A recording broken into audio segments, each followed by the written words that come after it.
Bueno, a ver, no sé si habrá alguien más que le conozca por otras cosas, pero fundamentalmente se le conoce por esos dos libros, porque 1984 es una obra maestra. Incluso hay quien dice que Rebelión en la Granja es mejor todavía. Para mí es mejor. Eso ya va a gustos.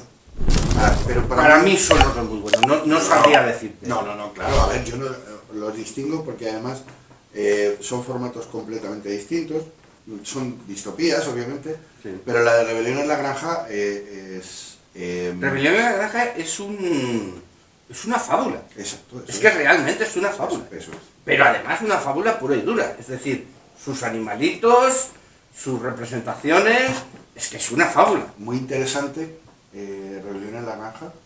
Bueno, vamos a hacer un poquito, vamos a tirar un poquito más de historia. Teniendo en cuenta en la época en la que nace Orwell y cómo vive Orwell, no olvidemos que su padre era el director del Ministerio del Opio de la India. Es decir, todo lo que ahora consideramos prohibido en aquella época pues era una fuente de ingresos para un ministerio, o sea, para un gobierno. Vendemos opio. Sí, bueno, frente a esto, o sea, vamos a ver, la gente no conoce la historia, pero la cocaína en los años 1950-1940 era legal. Se vendía en las farmacias. Claro, cocaína. Es decir, no nos llevemos las manos a la cabeza que esto de legalizar la droga es que ya estaba legalizada. Hace muchos años estaba legalizada y se veía... Igual que pasó en Estados Unidos al revés, con la ley seca, exactamente, porque pensaban que el alcohol era el problema y el problema sigue siendo la sociedad, no es... No, el problema... Bueno, esto... A ver, cada uno que piense lo que quiera. Yo creo que el problema es prohibirlo.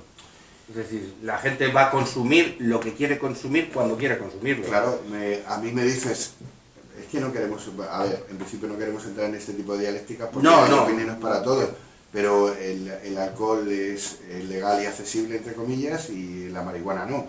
Y hay tanta gente enganchada al alcohol como a la marihuana. Entonces, ¿cuál es el problema? ¿Prohibirlo o no prohibirlo? Que sea legal o que no sea legal. Vale, volvemos a hablar de todo.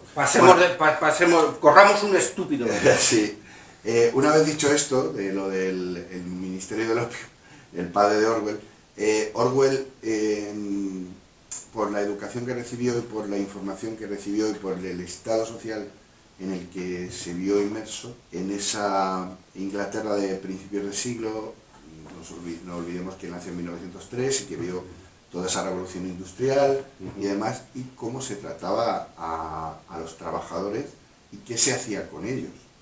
Entonces, eso le influenció. Claro, eso influenció hasta el punto en el que cuando una persona se da cuenta de cómo los que manejan tratan a los que les producen, no vamos a entrar en ideas políticas, pero él tiró hacia una cierta rama. Sí, bueno, vamos a decir, ahora se podría decir que sería progresista, socialista, eso es, izquierdoso, Zorda,